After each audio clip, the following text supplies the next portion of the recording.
Boa noite a todos e todas. Queria primeiro agradecer à banca, professora Yasmin, professor Ronivaldo, por terem aceitado participar do julgamento da monografia da Beatriz. Então, a gente vai dar início à defesa do TCC dela, a Beatriz Prates, intitulado Preceptoras, Mestras, Professoras: o processo de feminização das profissões de ensino no Brasil a partir de meados do século XIX. Daí, Bia, você tem 20 minutos para fazer a sua apresentação, e aí, na sequência, eu já passo a palavra para os membros da banca fazerem os seus questionamentos, e no fim você responde, tá? Certo. Pode começar.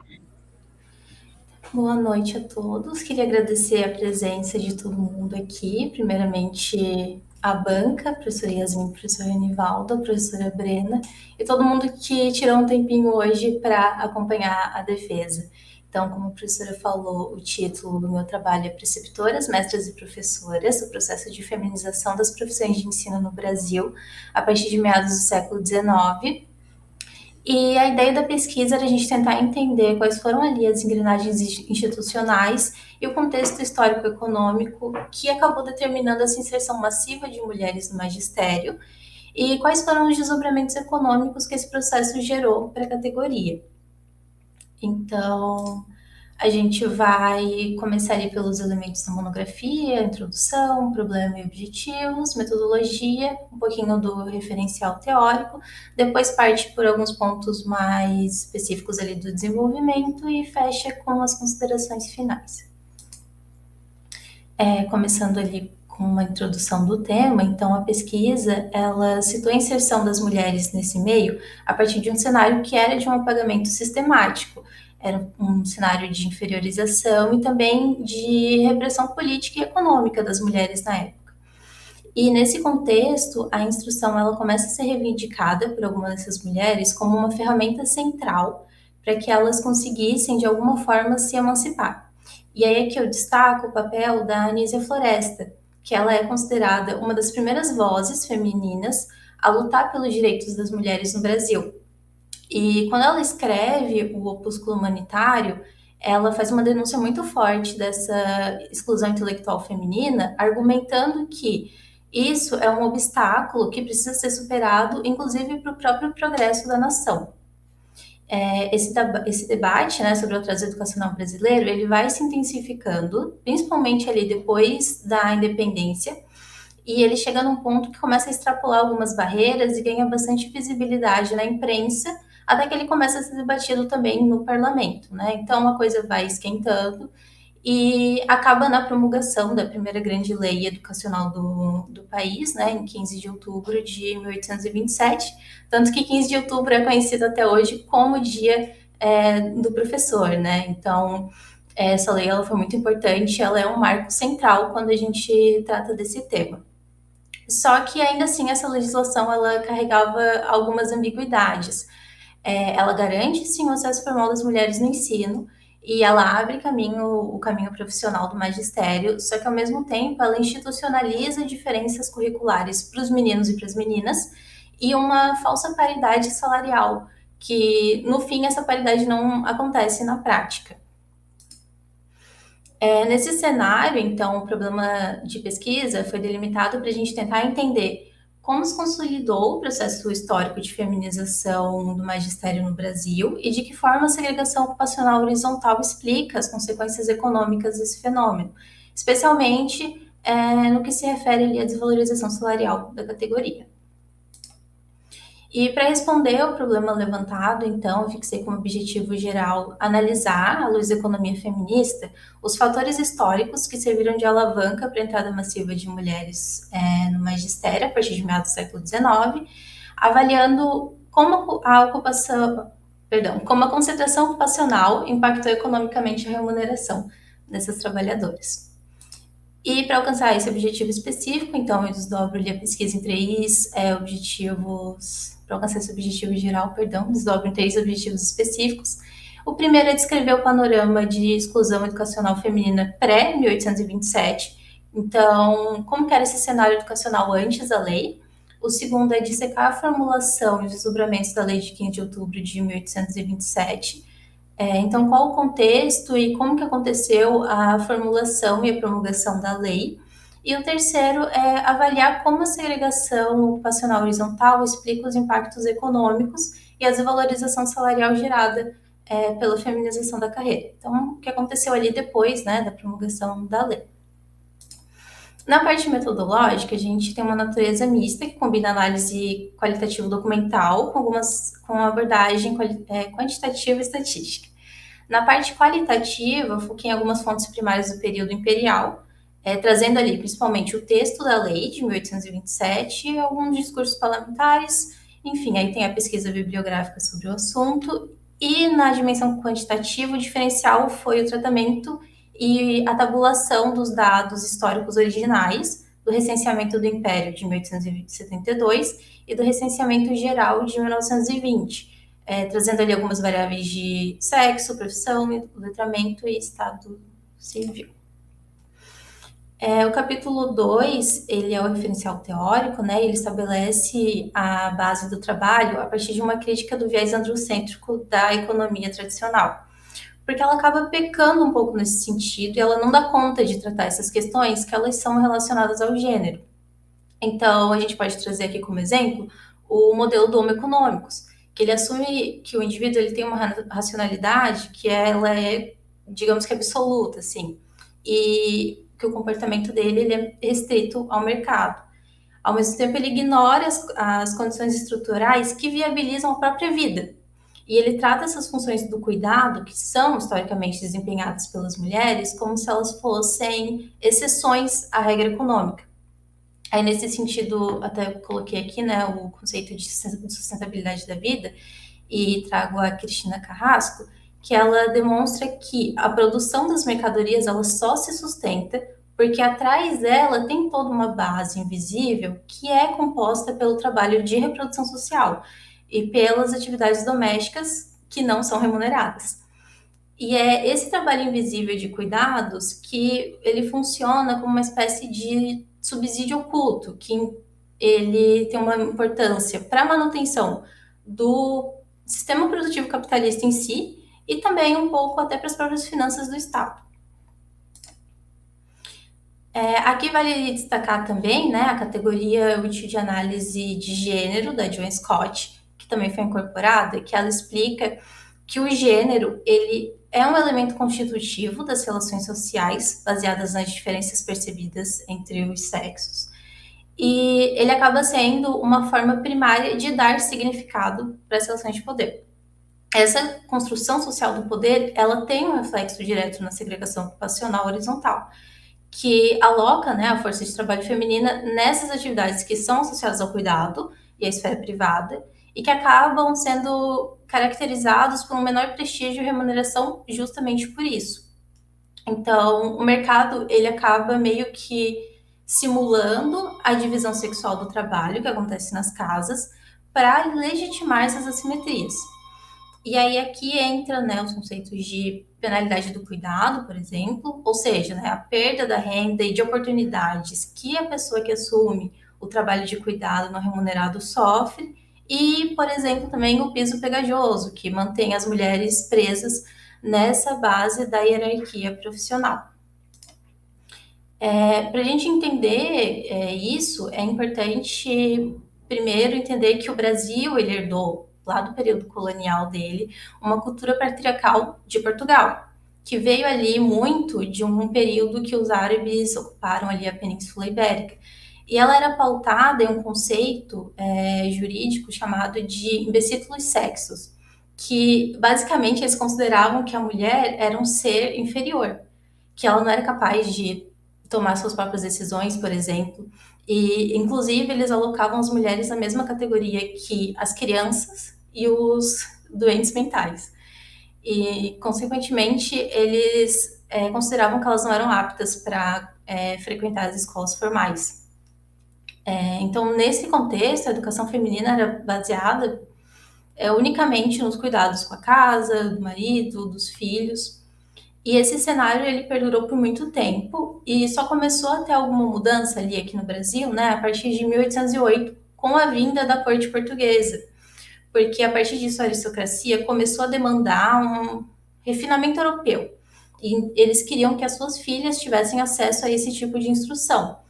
E isso impulsionou a substituição gradual da posição tradicional que tinha na época das chamadas amas pelas preceptoras estrangeiras, que elas chegam no Brasil aqui e são uma figura central para entender esse tema, como uma das únicas formas de acesso que as meninas tinham até então, porque elas não podiam ir para as escolas.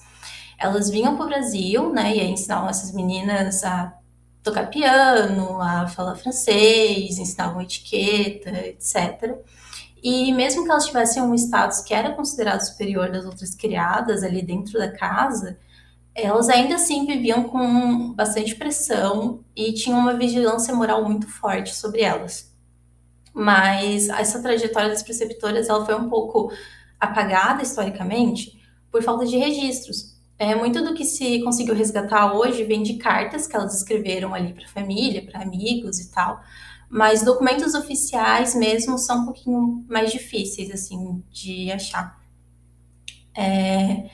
Enfim, e aí as mulheres elas conseguem ali conquistar o acesso à educação básica a partir da primeira Lei Geral de Instrução Pública do Brasil. E isso permite que elas frequentem as escolas de primeiras letras, o que abre muitas portas. Mas quando a gente para analisar o texto da lei, né, mais especificamente ali os artigos 6º e 12º, fica claro que tem uma distinção curricular, né, entre os meninos e as meninas, porque as mulheres até conseguem o direito de ir para a escola, só que tiveram debates muito intensos no Senado para decidir o que elas seriam capazes de aprender, que era uma crença muito forte na época, que elas não tinham a mesma capacidade intelectual do que os homens.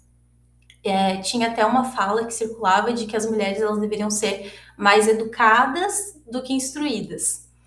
E o resultado prático que a gente teve disso foi que os meninos aprendiam ali a geometria, a aritmética avançada, enquanto as meninas aprendiam ali no máximo as 4 operações básicas ali na questão de cálculo, e o restante dessa carga horária que seria destinado para isso era preenchido com costura, bordado, enfim, as chamadas prendas domésticas. Então, a partir disso, o Estado acabou desenhando uma educação feminina muito mais voltada em preparar essa mulher para as atividades domésticas do que para o mercado de trabalho em si, que acabou também diminuindo um pouco o poder de barganha delas no mercado. Então, se, assim, fazendo um resgate histórico, o magistério, ele era, na verdade, originalmente, uma área que era 100% masculina. Só que, com a promulgação da lei e com o avanço do século XIX ali, a gente começa a ver que se concretiza uma espécie de fuga masculina, enquanto o país estava passando por uma expansão capitalista.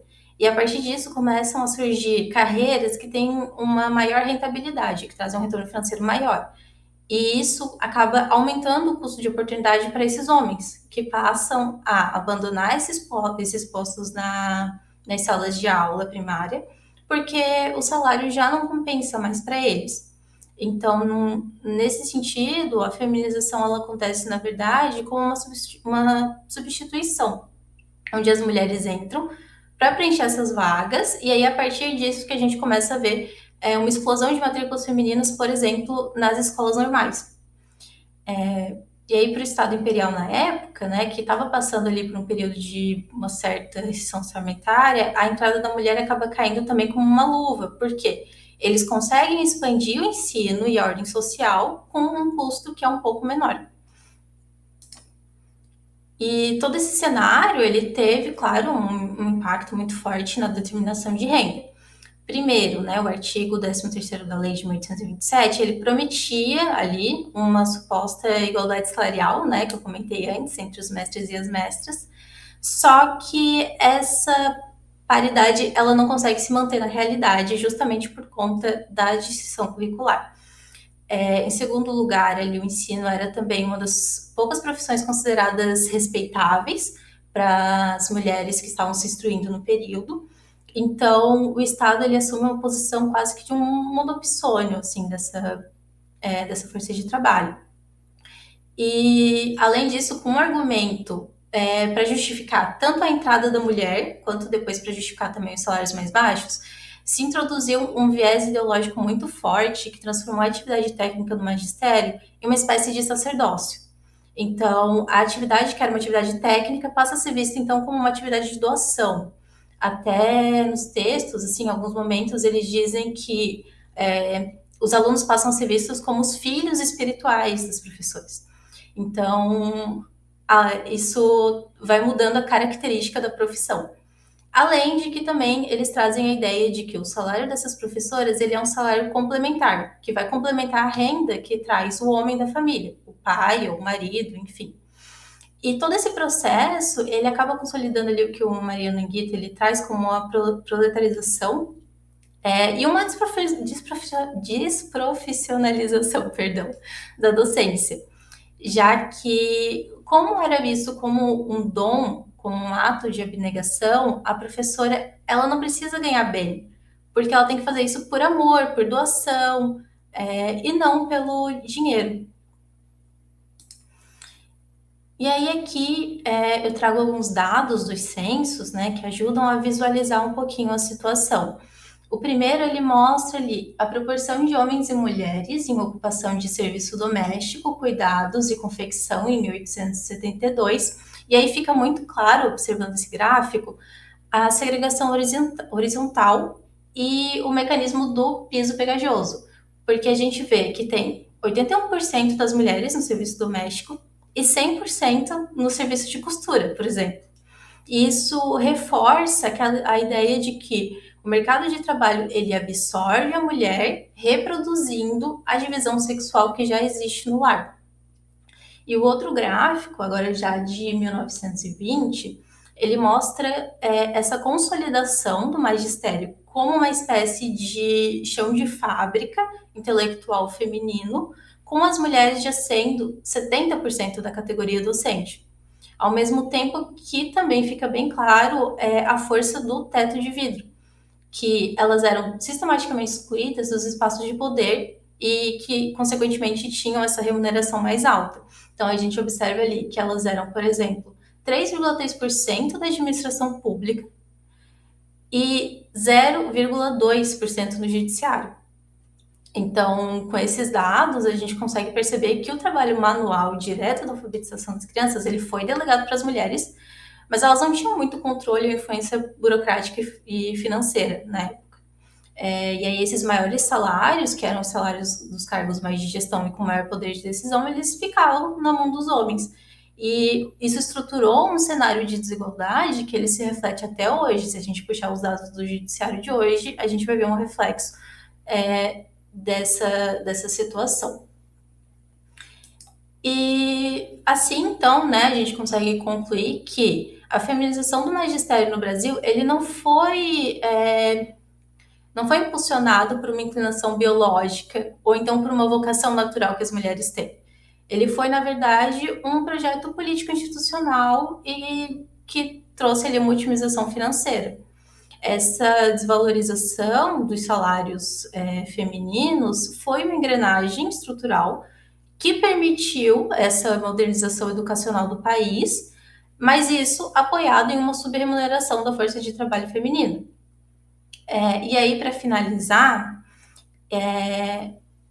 eu deixo a sugestão de pesquisas futuras, né, como eu escrevi na monografia, uma abordagem interseccional mais profunda desse tema. Por quê? A instrução e a entrada da professora branca no mercado de trabalho formal, ela deixa uma lacuna do serviço de cuidados dentro da casa dessa professora, que acabou sendo repassado para outras mulheres. E nesse contexto, essas outras mulheres eram as mulheres negras que estavam marginalizadas pós-abolição.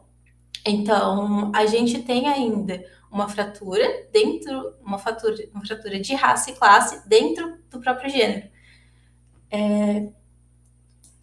E é isso. Falei um pouquinho rápido e levei um pouquinho menos de 20 minutos. Ótimo, Bia, obrigada.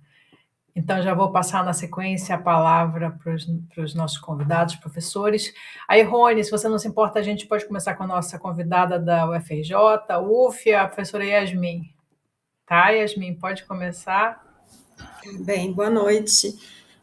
Primeiro, queria dar meus parabéns para a Beatriz e também agradecer o convite para participar da banca. Vou começar dizendo que eu adorei esse tema, né? Eu que pesquiso economia feminista, estou muito acostumada a ver trabalhos falando sobre segregação horizontal hoje em dia, mas esse é o primeiro que eu leio que vai tentar buscar as raízes disso, né, no nosso passado colonial, imperial. Então, só isso eu acho que já te dá um diferencial super interessante. Então, te parabenizar por essa escolha do tema. Também dizer que eu achei que o trabalho está muito bem escrito, está muito bem articulado, né? Está muito claro o que você quer fazer, como você faz, então a metodologia está bastante explícita, está bem encadeado, está um ótimo trabalho. E os comentários que eu vou fazer aqui são, enfim, algumas sugestões que eu tenho e também algumas perguntas que eu fiquei, alguns questionamentos. Mas para te dizer que foi um ótimo trabalho, que eu gostei muito de ler. Então, vou começar com uma questão em relação ao capítulo 1, que foi justamente em relação à economia feminista.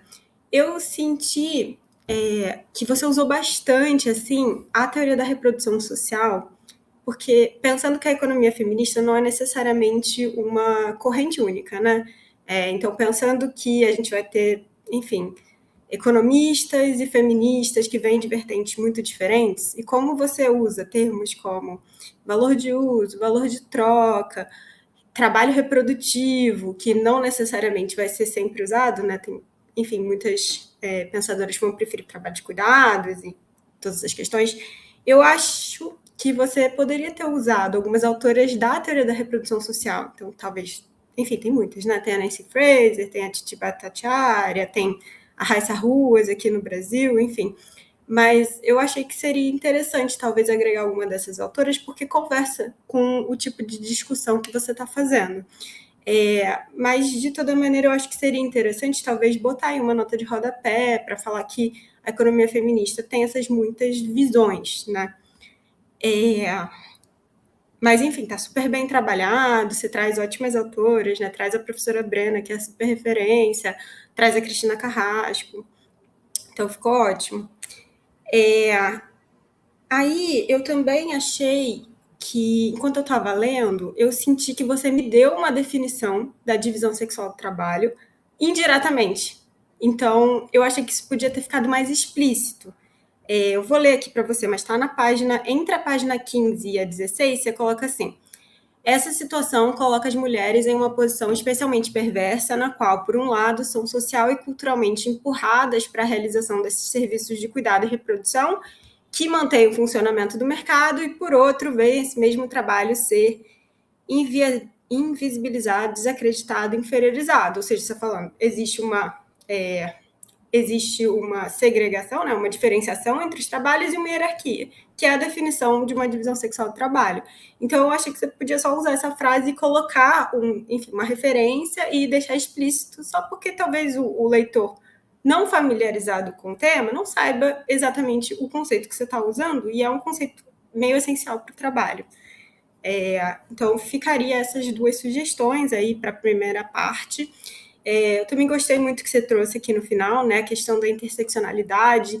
Então, era uma questão que eu queria falar, mas eu entendo que existe uma dificuldade, né, de falar interseccionalidade quando a gente está falando de um nicho específico que é de trabalho para mulheres brancas, né? Então, eu vi que você colocou um parágrafo, eu acho que, enfim, é importante fazer essa ressalva, né? Porque a gente sabe que, por um lado, a gente tem uma quantidade massiva de mulheres fazendo serviço doméstico. Então, eu acho que seria super legal expandir a pesquisa nesse sentido e tudo mais. Deixa eu ver mais o que eu coloquei aqui. Bom, eu acho que sobre essa primeira parte era basicamente isso que eu queria falar, sobre o primeiro capítulo. E aí eu fiquei com alguns questionamentos em relação a questões temporais, assim. Principalmente agora eu estou dando aula de FEB, e eu fiquei pensando assim, você traz duas legislações de 1827 e uma de 34, né? E aí o censo é de 72 e depois o recenseamento de 20. E eu entendo que não tem dados mais antigos, né? Imagino que não teria acesso a isso. Mas pensando que assim são contextos bastante diferentes, né? Assim, o Brasil do início do Império e o Brasil do meio para o final, né? E aí o Brasil já na Primeira República.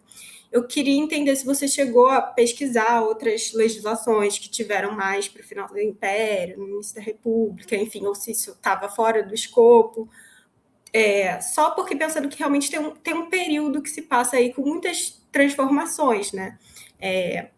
E aí uma coisa que eu fiquei assim, que eu não sei se eu entendi errado, mas eu fiquei com a impressão de que você está falando que durante o Império, o início do Império, a gente tinha uma expansão capitalista no Brasil. E aí, só que depois a justificativa, no meu entendimento, para falar sobre 1920, por exemplo, seria justamente essa transição, né? Que eu acho que é o momento que faz sentido a gente falar de uma transição para o capitalismo no Brasil, né? Pós-abolição e tudo mais.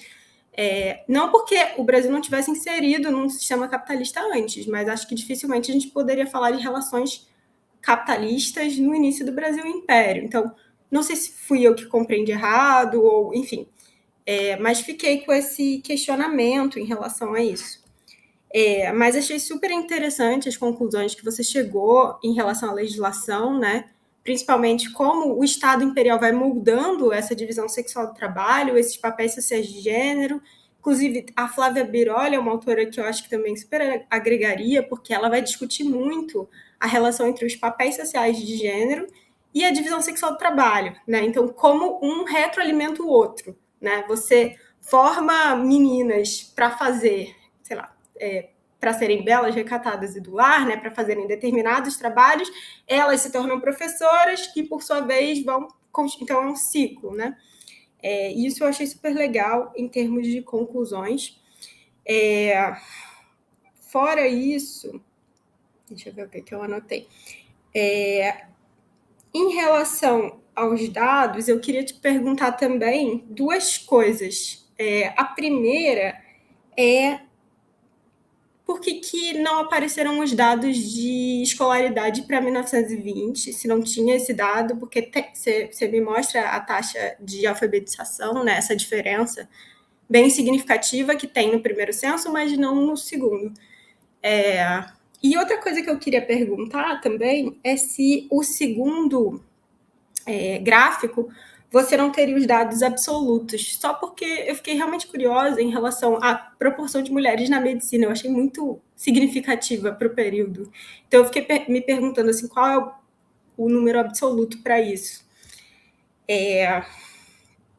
Fora isso, então, eu vou fazer um questionamento, assim, como é que você se sente em relação também às possibilidades ou não desse trabalho ser visto como emancipação, né? Porque eu acho que esse é um debate importante, né?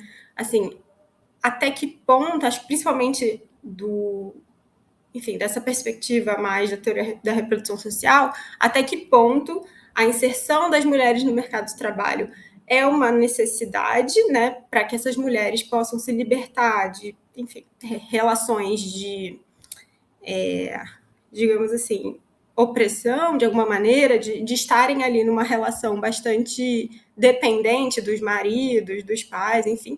Mas até que ponto também isso também as condiciona a lugares de menor renda, de menor prestígio, enfim. Então, eu acho que isso é um questionamento que traz bastante, né, esse trabalho. Deixa eu ver. E aí, eu justamente ia te dar outra indicação de texto, desculpa, mas estou falando várias autoras aqui, mas é que realmente me lembrou bastante. Essa autora também conversa, eu acho que com a teoria da reprodução social, que é um texto da Heidi Hartmann, que acho que em português é O Casamento Infeliz do Marxismo e do Feminismo, uma coisa assim, em que ela também vai pensar justamente o papel da educação no capitalismo como uma forma justamente de, né, moldar os sujeitos para o mercado de trabalho, né? E aí, principalmente com essa... só que como isso também vai moldar as mulheres a estarem confinadas em certas posições fazendo trabalho reprodutivo, né?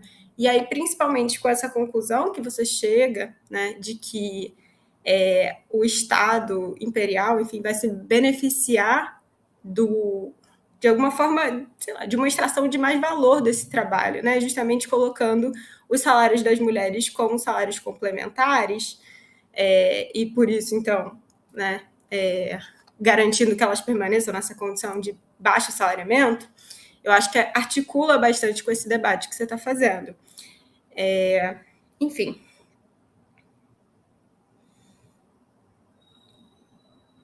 Bom, aí eu coloquei só uma última questão aqui que você falou aqui também, mas que era em relação à care penalty, que você coloca, acho que no último capítulo, mas eu senti falta de ter também uma definição assim, um pouco mais explícita do que justamente o que eu falei, para o leitor que não necessariamente tem esse dado direto na cabeça, né? Mas era isso, assim, de forma geral, fiquei super satisfeita, super instigada e acho que super vale a pena você continuar o trabalho e pesquisar essas relações entre mulheres brancas, mulheres negras, enfim. Meus parabéns. Muito obrigada, Yasmin. Sabia que você ia ter um monte de contribuições a fazer e um olhar que não está viciado, né? Porque a gente fica lendo, já não consegue pensar em nada diferente. Aí vem uma pessoa de fora que conhece a área e tem um outro olhar. Mas muito obrigada. Eu anotei também aqui os nomes das autoras e depois eu vou conversar com a Yasmin. Mas deixa eu passar a palavra, então, para o professor Ronivaldo, para fazer as suas considerações.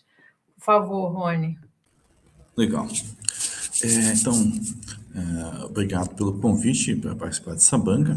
É um trabalho muito bom, gostei muito de ler, de aprender mais com ele, me deixou até um pouco curioso. Gostei muito da forma de trabalhar. Eu, quando fiz minha monografia, eu fui para Ferrovias no Paraná, 1853 até 1914. Eu fui pegar dados no arquivo público para tentar comprovar qual que é a eficiência econômica da ferrovia. Então, aquela questão de você ir atrás de dados históricos, né? Hoje está bem na moda, hoje tem até a Revista Brasileira de História Econômica, tá muita gente falando sobre isso, né? A ganhadora do Nobel de Economia, a Cláudia, trabalha com CATS, remontando a história econômica americana do salário, né, do mercado de trabalho, participação feminina. Então, tem muitas coisas assim que estão realmente ganhando espaço, escopo, e nessa questão, assim, a tua pesquisa ela está dentro de uma fronteira, não só de economia feminista, mas da economia como um todo, né, remontando a questão histórica da formação do mercado de trabalho, da educação, da formação do capital humano, porque tem duas questões interessantes aqui, né? A educação e a formação do capital humano. Você ressaltou muito bem essa questão, que uma coisa é você falar da escolaridade, outra coisa é você falar da capacidade do indivíduo participar do mercado de trabalho, porque teve educação. São coisas diferentes, né? Ficar ensinando mulher a costurar não necessariamente é algo que vai colocá-la no mercado de trabalho, porque o menino teve matemática e ela teve corte e costura, né? Então, você já começa a perceber como nós temos dois projetos totalmente desbalanceados, né? Então, você acaba colocando assim de maneira bem trabalhada. Eu gostei da sua escrita, eu gostei muito da forma como você trabalha, você revisa bem a literatura e mostra realmente com os dados. Isso é um ponto realmente muito bom da sua pesquisa e realmente me surpreendeu, né? Quando peguei comecei a ler, realmente vi que tem um trabalho, assim, excelente. Até uma pergunta que eu ia fazer para você, de onde você tirou o problema, né? Como é que saiu a ideia de você pesquisar um problema histórico que realmente poucas pessoas estão interessadas, estão trabalhando, e até uma questão bem interessante da própria questão da motivação. A revisão, claro, né, é bom sempre fazer. Agora que você vai fazer uma pequena releitura, você vai perceber sempre algumas falhas, porque realmente tem essa questão do vício, você não percebe algumas questões que são realmente óbvias, né? Eu colocaria um ponto a mais, não necessariamente, eu acho que teria que ser feito agora, mas é uma reflexão em relação a um possível viés que existe na relação da educação brasileira, que é a questão da educação religiosa. Nós temos uma tradição no Brasil, porque quando o Brasil era um país ainda muito colônia, e o Império reflete isso, o costume era você mandar o filho para estudar na Europa, né? Então, não precisava estudar aqui, né? Depois surge a educação católica, né? Acaba pegando aqui um, um certo uma certa proeminência, né? Você percebe que tem escolas católicas assim seculares aqui no Brasil. E de certa forma, o que me pegou foi muito essa questão, até mesmo você usou o termo, né, de vocação, que eu lembro da a minha chefe no Paraná, na FIEP, quando a gente estava discutindo a questão do território e da industrialização, né? Eu falei, pô, mas o território tem vocação. Ela virou para mim e falou, vocação é coisa de padre. Então, e essa palavra me pegou e, pô, justamente quando você começa a ver a questão feminina, começa a falar aquela questão, mas é para quem tem vocação. Talvez tenha ali uma grande ênfase justamente de uma educação religiosa, que traz essa questão de que o trabalho que você está colocando para educar, tanto dos homens quanto das mulheres, e já vem uma questão religiosa também interessante, né? Na visão religiosa, há uma hierarquia muito forte, onde realmente o trabalho feminino é bem abaixo do masculino até hoje, né? Então, você tem ali algumas influências, a princípio, da questão católica no Brasil, que pode ter influenciado muito a questão da formação do mercado de trabalho feminino. É uma hipótese bem interessante que você pode colocar como contribuições, sugestões de pesquisas futuras na sua conclusão.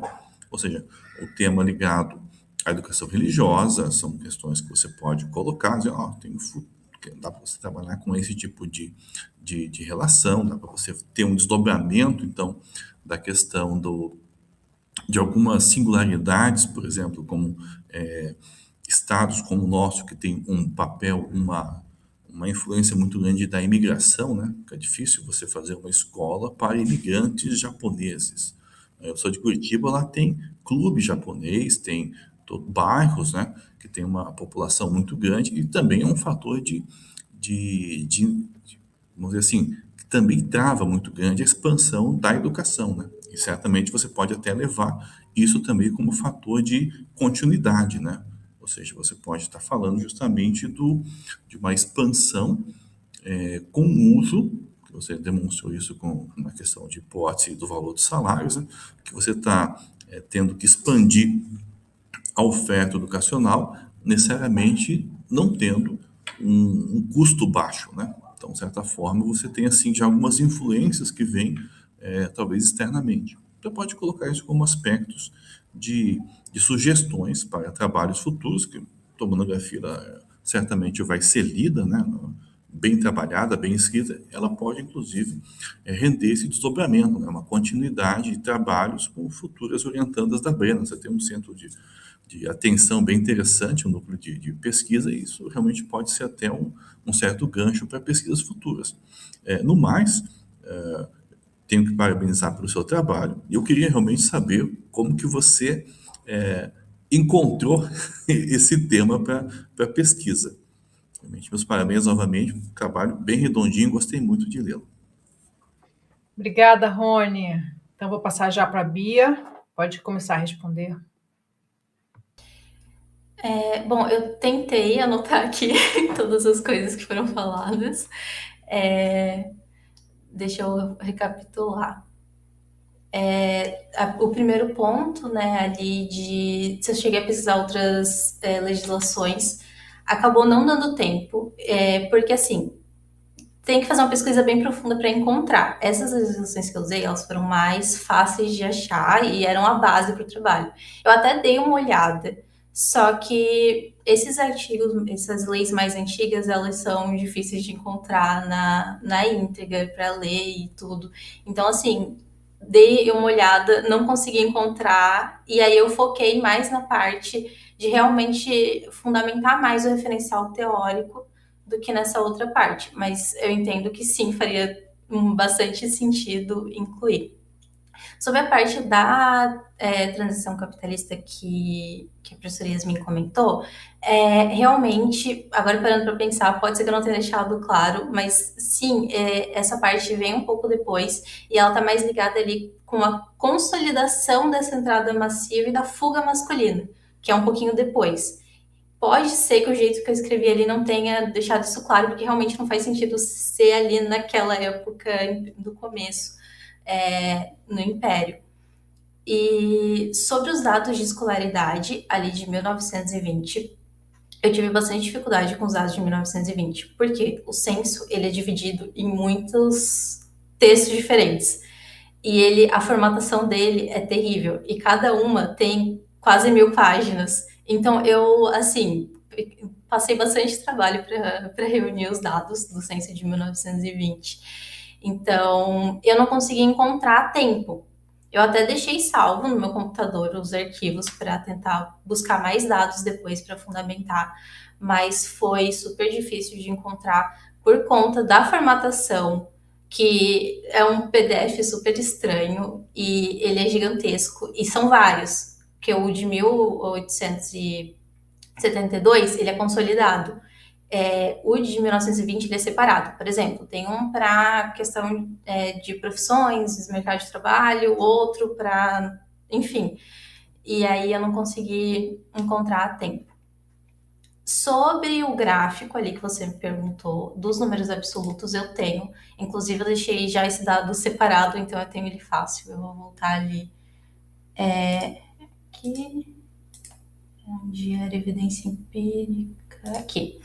Então, eu tenho a tabelinha e você perguntou especificamente da medicina, né? Então, na medicina, a gente tinha um total de 37.132 pessoas e dessas, 29.954 eram homens. E aí tinha 7.188 mulheres. E aí eu vou aproveitar já para trazer também o do judiciário, que quando eu vi assim, eu fiquei bem chocada, por isso que eu fiz questão de colocar que tinham 18.597 homens e 32 mulheres. Então, assim, era uma discrepância muito grande. E sobre a questão ali da emancipação, exatamente assim como você falou, é muito o que eu penso. Porque a inserção das mulheres no mercado de trabalho, eu entendo sim que é uma questão de emancipação para elas, é um passo importante ter essa independência econômica, só que elas acabam sendo condicionadas para essas posições que têm um menor prestígio. E não tem como fugir nessa época disso. Só que eu entendo que esse é um passo que precisa ser dado. Então, eu entendo que não tinha como fugir desse passo de entrar no mercado de trabalho, mesmo que seja nessas posições inferiores, porque não é o ideal, claro, e assim, é péssimo, mas é um passo importante e já é um avanço. Apesar de toda a situação, é um avanço. Agora, passando para as questões do professor Renivaldo, da onde eu tirei o tema? Então, o tema ele veio quando eu estava conversando com a professora Brena, porque eu tinha uma ideia do que eu queria fazer, eu queria trabalhar com economia feminista, eu queria trabalhar com mercado de trabalho, e aí, enfim, a gente foi discutindo sobre o tema, e a professora trouxe essa questão das professoras, e aí a gente foi delimitando e fechando até chegar nessa versão final. E a motivação, o que me empolgou para fazer é que eu tenho algumas professoras na família, então isso fez eu me interessar pelo tema e foi o que me motivou a seguir com ele. Não sei se eu deixei passar alguma questão ou se eu consegui responder.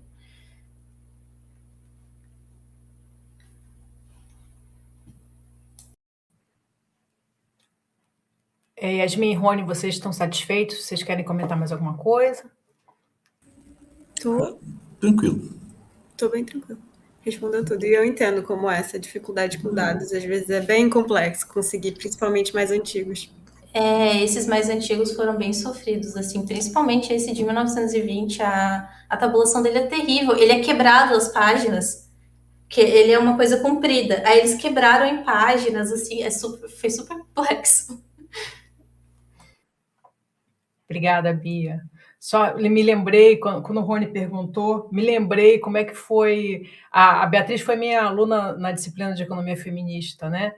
E, ao mesmo tempo, ela fazendo técnicas também, né, Bia? Sim. Nós estamos em 2 disciplinas, uma de projeto de TCC e economia feminista. Aí ela veio querendo fazer sobre economia feminista, já sabia, mas ela não sabia direito o que, né? E na época eu lembro que eu estava pesquisando isso, né? Eu tinha começado a escrever um artigo para preceptoras, mestras, professores.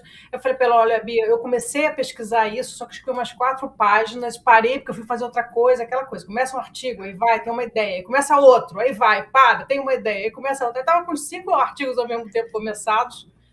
Eu falei: tem esse tema, não sei se vai te interessar. Eu falei: nossa, minha família inteira é de professoras. Então esse tema é para mim. Ele caiu no meu colo, assim, então está predestinada para fazer sobre a história da feminização do ensino no Brasil. Então, a família dela toda tem experiências, inclusive a tua tia e a tua avó também, né, Bia?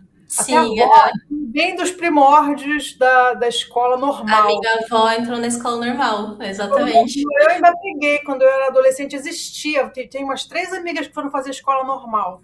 E aí foram ser professorinha de criança, professorinha de bebezinho. Enfim, gente, então, muito obrigada aos nossos membros. Obrigada, Bia, pelas respostas. Aí eu vou pedir para os convidados, para a audiência, deixar a sala um pouco, porque a banca precisa deliberar sobre a nota. Tá, Bia? Aí eu peço que vocês se retirem, que aí, quando terminar, eu te chamo para voltar aqui para a gente dar o resultado. Tá certo, combinado. Até daqui a pouco. Até já.